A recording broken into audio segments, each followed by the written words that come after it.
नमस्कार दोस्तों। आशा है कि आप सब अच्छे होंगे।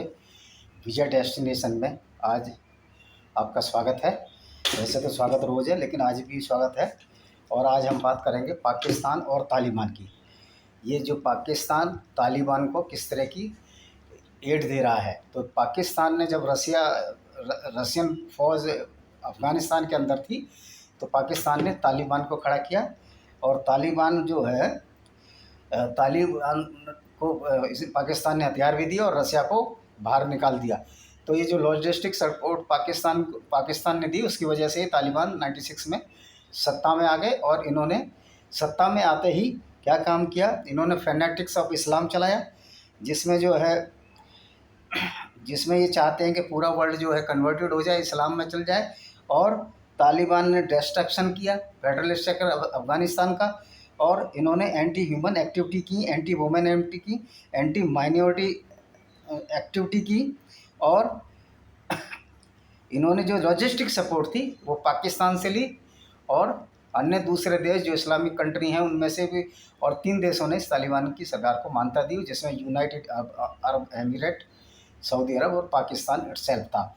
अब सवाल ये पैदा होता है, ये तालिबान फिर ये सर उठा रहे हैं, लेकिन अब पाकिस्तान के लिए आगे कुआं और पीछे खाई वाली स्थिति है। अगर ये अफ़गान गवर्नमेंट को सपोर्ट नहीं करते हैं तो पूरा वर्ल्ड इनके खिलाफ हो जाएगा। ये सर्वविदित तथ्य है कि पाकिस्तान आतंकियों की माँ है, यानी कि फॉस्टरिंग मदर है, और ये आतंकियों को पालती है।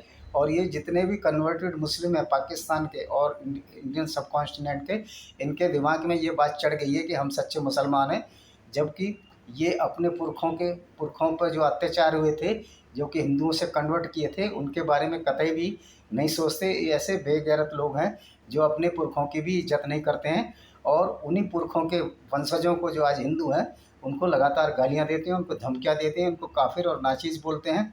तो जबकि जो इन्वेडर्स जितने भी आए थे, इस्लामिक इन्वेडर्स आए थे, सबसे पहले रैप इन्हीं काफिरों का किया था, जो आज पाकिस्तान जहाँ से बॉर्डर में घुसते थे। तो ये उन्हीं की संतानें हैं। और क्योंकि जितने भी इन्वेडर्स आए थे, अपने साथ स्त्रियां तो लाते नहीं थे, वो सिर्फ पुरुष ही आते थे, और यहीं की स्त्रियों को गुलाम बना के, स्लेव बना के उनसे बच्चे पैदा करते थे। तो ये जो पाकिस्तान इस तरह के लोग हैं जो अभी हिंदुओं को गाली देते हैं, इन्हीं की नाजायज़ औलाद हैं। तो इनमें इनमें जो डीएनए है वो डीएनए तो वही है, लेकिन इनमें जो खून है वो बदल गया है, जिसकी वजह से ये एंटी ह्यूमन हो गए, एंटी माइनॉरिटी हो गए और एंटी वुमेन भी हो गए हैं। तो ये तालिबान का उद्देश्य क्या है? तालिबान का उद्देश्य है एक शरीयत लागू करना पूरी दुनिया में। पहले तो अफ़गान में शरीयत लागू करना चाहते हैं, और बच्चों को स्कूल ना जाने देना। उनका कोई भी अगर ज़रा सा भी अंग खुला रह जाए तो कोड़े मारना। ये मध्ययुगीन सज़ाएँ जो किसी तरह से बर्बरता से कम नहीं है। और इन लोगों को ये समझ में नहीं आता कि आज के युग में ये सब चलने वाला नहीं है। और इन अगर तालिबान अगर अफ़गानिस्तान में सत्ता में आता है तो सबसे पहले क्या होगा, ये फैनाटिक्स ऑफ इस्लामिक जिहाद चलाएंगे, जिससे बहुत सारी माइनॉरिटियों को मंदिर भी तोड़े जा सकते हैं और गुरुद्वारे भी तोड़े जा सकते हैं। क्योंकि अतीत में इन्होंने भगवान बुद्ध की 2 मूर्तियों को तोड़ा था, और भी बहुत सारे स्टैचू इन्होंने तोड़ दिए थे। दूसरा जो सबसे बड़ा नुकसान होगा, जो तालिबान अगर आ जाएगी, बिनी चुनी हुई गवर्नमेंट अगर आएगी, तो जो पब्लिक जिसने वोट दिया है उससे फेडरल स्ट्रक्चर ऑफ अफ़गानिस्तान बिगड़ेगा, और उसकी डेमोक्रेसी पे एक बहुत बड़ा ये एक सेटबैक होगा उनके प्रजातंत्र पर। तो ये तालिबान का सत्ता में आना एक तरह से वैसीपना होगा, और एक तरह से गूनिज़्म या गुंडागर्दी होगी, जो हथियारों के बल पर आना चाहते हैं। और पब्लिक भी इनको नहीं चाहती है, इसलिए महिलाओं ने भी हथियार उठा लिए, 12-12 साल के बच्चों ने भी हथियार उठा लिए हैं। तो ये तालिबान का ये तीसरा जो होगा, ये एंटी ह्यूमन होंगे, क्योंकि इनमें ये कोड़े मारते हैं, पैर काट देते हैं, सिर काट देते हैं, और भी बहुत सारी जो कुरान की आयतें हैं उन्हीं फॉलो करते हुए ऐसी दर्दनाक मौत देते हैं, जो उस ज़माने में मोहम्मद साहब और उसके साथियों ने इसलिए दी थी क्योंकि उनको मक्का से निकाल दिया था। उसी चिढ़ में उन्होंने ये सब आयतें उतारी और उनको दर्दनाक मौतें दी थी। लेकिन ये अब मध्ययुगीन चीज़ों को अभी भी 21वीं सदी में लाना चाहते हैं। और तालिबान एंटी वुमेन है, ये वुमेन की, महिलाओं की शिक्षा के खिलाफ़ है, महिलाओं की स्वतंत्रता के खिलाफ़ है, महिलाओं की स्कूल जाने के खिलाफ़ है, महिलाओं को नौकरी के खिलाफ़ है। महिलाएं डॉक्टर नहीं बनेंगी, इंजीनियर नहीं बनेंगी और साइंटिस्ट नहीं बनेंगी। जब ये चीज़ें महिलाएं डॉक्टर, इंजीनियर, साइंटिस्ट शिक्षा में नहीं जाएंगी और पुलिस में और आर्मी में नहीं जाएंगी तो देश का विकास कैसे होगा। और यही वजह है कि महिलाओं की जो स्थिति है बड़ी दयनीय और शोचनीय हो जाएगी अफ़गानिस्तान में। इसलिए तालिबान का हारना बहुत ज़रूरी है, क्योंकि ये महिलाओं का सबसे बड़ा शत्रु है और ये एंटी माइनॉरिटी भी है, ये एंटी ह्यूमन है। और इंडिया से तो ये इसलिए डरते हैं कि इंडिया एक पावरफुल कंट्री है, इसकी सेना ज़्यादा है, वरना तो तालिबान के मन में भी इंडिया एक काफिर कंट्री है। और ये सारे काफिर कंट्रियों जिनमें कि मुस्लिम माइनॉरिटी में है, उनको इस्लामिक बनाना चाहते हैं और इनसे अंदर अंदर नफ़रत भी करते हैं। लेकिन ये खुल के इसलिए नहीं कह पाते इंडिया के खिलाफ कि इंडिया तालिबान को 10 मिनट में ख़त्म कर सकता है, क्योंकि इंडिया अफ़गानिस्तान से बॉर्डर ज़्यादा दूर नहीं है। अमेरिका और रसिया इसलिए चले गए, हज़ारों मील से आए थे, तो भी उन्होंने बहुत तालिबानियों को मारा और अपनी शक्ति का परिचय दिया। और जो इनका एजेंडा है, जो पाकिस्तान का ISIS का और ये तालिबान्स का और जितने भी जिहादी ग्रुप हैं, इनका एजेंडा यही है किसी तरह इस्लामिक शरिया लागू किया जाए पूरे वर्ल्ड में और अपना शासन चलाया जाए।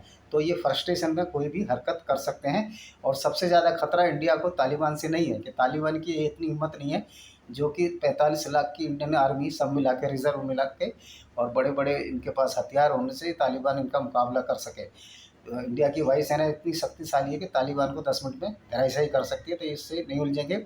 लेकिन इंडिया को खतरा है जो स्लीपर सेल हैं, ISI के भी स्लीपर सेल हैं, यहाँ तालिबान के भी स्लीपर सेल हैं, जैसे अमरोहा, संभल और इन सब जगह, हैदराबाद और ये अकोला, औरंगाबाद और ये जिसको संभाजी नगर बोलते हैं वो, और बहुत सारे जगह हैं। कलकत्ते में कुछ पॉकेट्स हैं, इनकी जगह जगह पॉकेट्स हैं। इनके स्लीपर सेल बिल्कुल सक्रिय हैं और एंटी नेशनल गतिविधियों में लगे हुए हैं। और इनके साथ भी ये चाहते हैं कि हम जो है शरिया लाएँ। इंडिया में तो बोलते ही रहते हैं हमारा कानून अदा करो, और ये शरिया लाए और उसको पूरे इंडिया में भी ला दें और काफिरों को के ऊपर ये जजिया लाते हैं जो कि एक गुंडा टैक्स है और सबको धिम्मी बनाते हैं। तो इनके इरादे बड़े खतरनाक हैं और तालिबानों को किसी भी काफिर से, ना इंडिया से कोई सिंपैथी नहीं है। ये सब दिखाने की बात है। इवन इंडिया से भी वो सिर्फ इसलिए डरते हैं कि India is a top most जो 4 मिलिट्री पावर है वर्ल्ड में। इवन चाइना भी इंडिया से अब डरता है। तो ये वेल नोन फैक्ट है दैट ये जितने भी हथियार आ रहे हैं तालिबान को, पहले पाकिस्तान ने लॉजिक सपोर्ट दिया, लेकिन अब पाकिस्तान दोहराए पे आकर खड़ा हो गया है, जहां अगर वो तालिबान को सपोर्ट करता है तो पाकिस्तान में भी तालिबान के जो सपोर्टर हैं या जो फेवर करने वाले हैं लोग हैं, वो आर्मी ये गवर्नमेंट को टॉपल करने की कोशिश करेंगे। अगर लेकिन आर्मी इनको करने ऐसा नहीं देगी, क्योंकि इमरान खान तो आर्मी की पपेट है। लेकिन अगर आर्मी में भी ऐसे विघटनकारी तत्व तालिबान जैसे घुस गए तो इमरान खान की कुर्सी तो जाएगी और पाकिस्तान की डेमोक्रेसी भी ख़त्म हो जाएगी। पाकिस्तान को चाहिए इस आग में हाथ न सेके, वरना तो वो दोनों तरह से मारा जाएगा। अगर अफ़गानिस्तान को सपोर्ट करता है तो तालिबान उसे नहीं छोड़ेंगे, क्योंकि तालिबान को पहले वो फास्टिंग बदल रहा है। और अगर वो तालिबान को सपोर्ट करता है तो वर्ल्ड की कंट्री उसके खिलाफ़ हो जाएंगे। और अगर आर्मी में, पाकिस्तान आर्मी में अगर ऐसे तालिबानी तत्व घुस गए तो पाकिस्तान का विनाश तय है। और वहाँ की जो पब्लिक है, जो ज़ईफ़ है, गरीब है, जो भुखमरी से मर रही है, उनको बचाने वाला कोई नहीं होगा। ये पाकिस्तान की पब्लिक को भी समझ लेना चाहिए। ये मुसलमान करके किसी मुल्क का ना भला हुआ है ना होगा। और इस तरह के ब्लेसफेमी वगैरह लगाने से बदनामी पाकिस्तान की और इस्लाम की होती है, किसी और की नहीं। यही वजह है कि आज सारे जो इस्लामिक कंट्री हैं घृणा के पात्र बन गए दूसरे लोगों की वजह से, क्योंकि ये एंटी ह्यूमन आइडियोलॉजी को सपोर्ट कर रहे हैं। इन्हीं शब्दों के साथ मैं अपने इस वीडियो को विराम देता हूँ। जय हिंद, वंदे मातरम।